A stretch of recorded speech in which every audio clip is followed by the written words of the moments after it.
Salut tout le monde et bienvenue sur Créativité, le podcast qui parle un peu de thé mais surtout de création. Je m'appelle Karel, dans la vie je suis dessinatrice, illustratrice, autrice de romans et je travaille depuis plus de 15 ans dans le cinéma d'animation. Mais vous me connaissez peut-être sous mon nom d'artiste ou de booktubeuse, Kodaleya. Sur Créativité, je vais vous parler de création dans l'écriture et le dessin, mes domaines de cœur. Ici, je vais aborder mes coups de boost, mais aussi mes coups de mou, mes retours d'expérience, mais mes aventures, mes peurs, mes angoisses, mes réflexions et mes expériences passées, actuelles et futures. Vous pouvez d'ores et déjà retrouver ce podcast sur Instagram, sur le compte créativité.podcast, donc créativité, T-H-E à la fin, et le tout sans accent. Mais ne vous inquiétez pas, tous les liens seront dans les notes de l'épisode. En attendant, prenez une bonne boisson chaude et bonne écoute. Salut tout le monde et bienvenue dans ce nouvel épisode de podcast, le numéro 32. J'espère que vous allez bien, en tout cas mieux que moi. Et oui, je me traîne une sinusite depuis 3 semaines, je n'en peux plus, c'est abominable. Bref, dans cet épisode, alors ça va être un épisode un peu spécial qui va sans doute partir un peu dans tous les sens, puisque je vais hijacker mon propre podcast et je ne vais pas du tout faire l'épisode que j'avais prévu à la base. J'avais prévu de faire un épisode sur l'originalité du style dans le dessin. Ça devait être le pendant d'un épisode que j'avais fait sur l'originalité en écriture. Mais voilà, les choses font que j'ai décidé de faire un épisode sur ce qu'on appelle le hard block. Mais avant de parler de ça, je vais vous parler non pas du thé du jour, parce que, comme je vous disais, je suis malade en ce moment, donc cet épisode est sponsorisé par ma cuisine et mes épices. Moi, je suis en pleine tisane au thym pour essayer de soigner mon rhume. C'est un peu compliqué. J'ai l'impression d'être dans une cuisine du sud. Bref, voilà, tisane au thym, ça fait du bien pour tout ce qui est gorge encombrée et nez encombré, etc.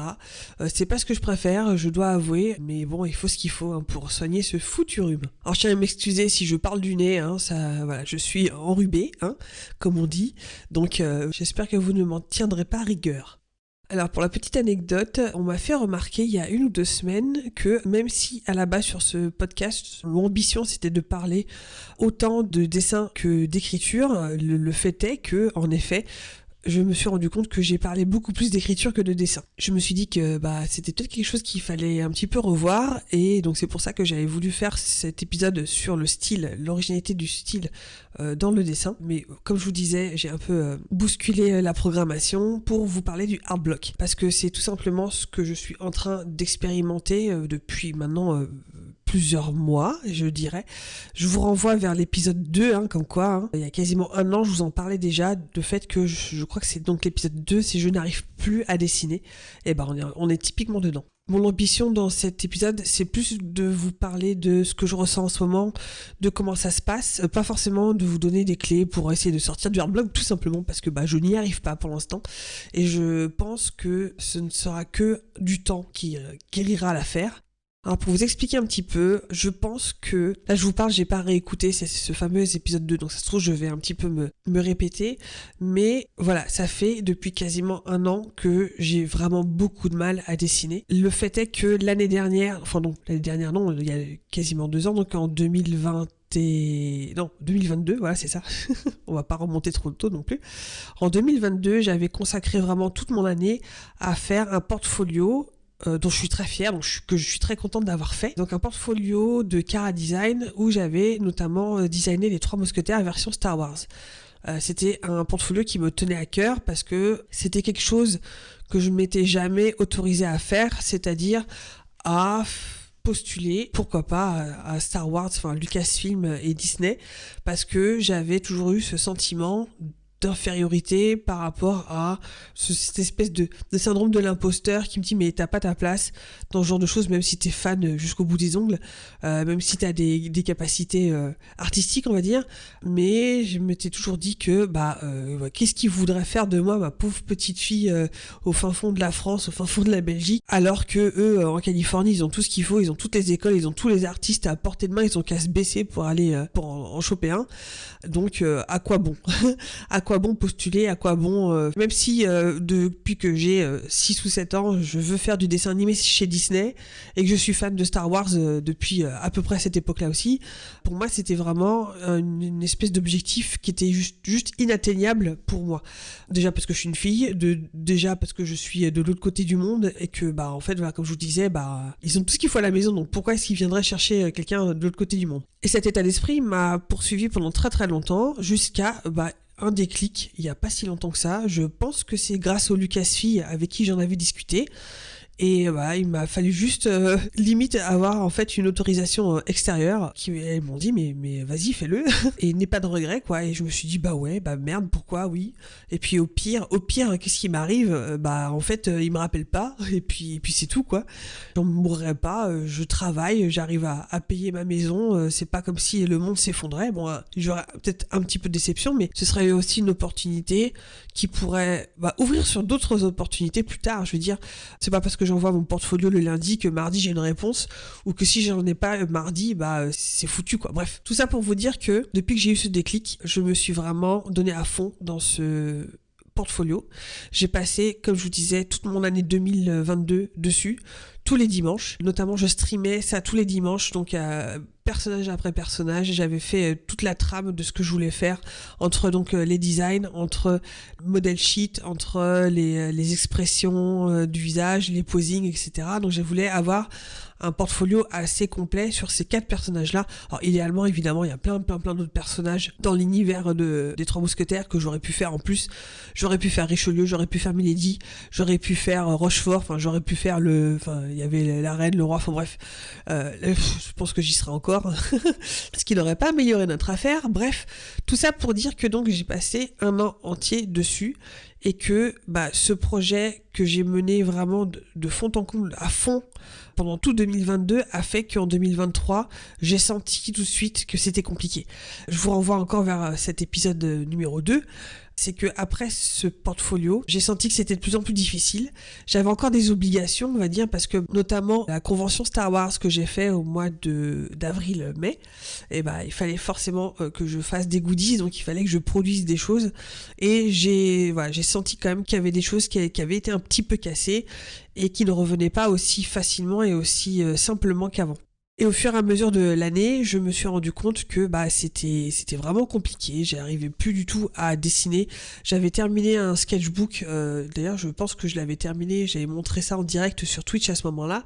Et j'avais commencé un nouveau sketchbook en direct sur Twitch. Je pense que c'était au mois de mai, il me semble. Et depuis ce Twitch-là, je n'ai pas réouvert. Je n'ai pas redessiné dans ce sketchbook. J'ai pas fait de nouveaux dessins du tout, quoi. Alors, les choses ont fait aussi que l'année 2023 a aussi été très occupée côté écriture, puisque j'étais sur les corrections de mon roman L'Oiseau de Feu. Donc en fait, au niveau créativité, mon cerveau était déjà occupé.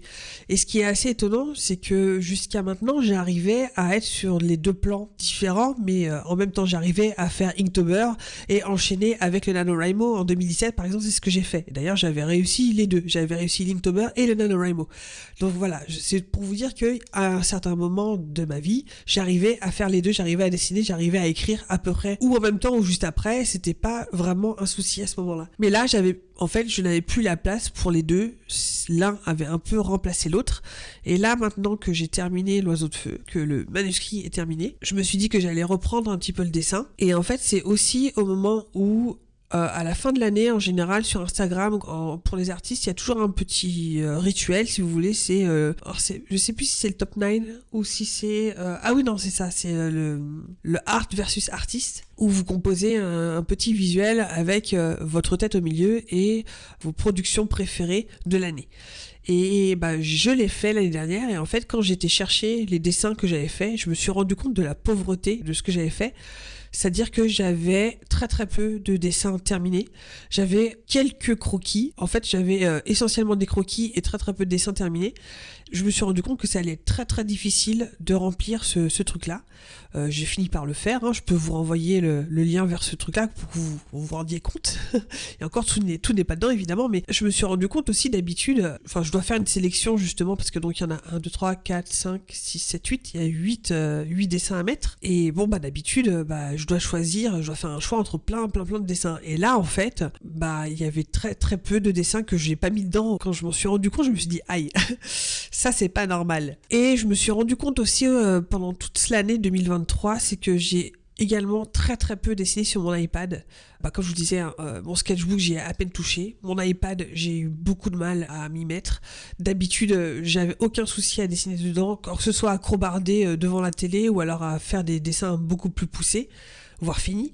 Mais dessiner sur l'iPad devenait excessivement compliqué. Et ça s'est vraiment confirmé quand il y a vraiment quelques jours, il y a une semaine, je me suis mise devant la télé, je sais plus ce que je regardais, et puis je me suis dit je vais prendre un croquis que j'ai fait l'année dernière, et puis je vais essayer juste de l'ancrer, ou en tout cas de faire un croquis un petit peu plus poussé.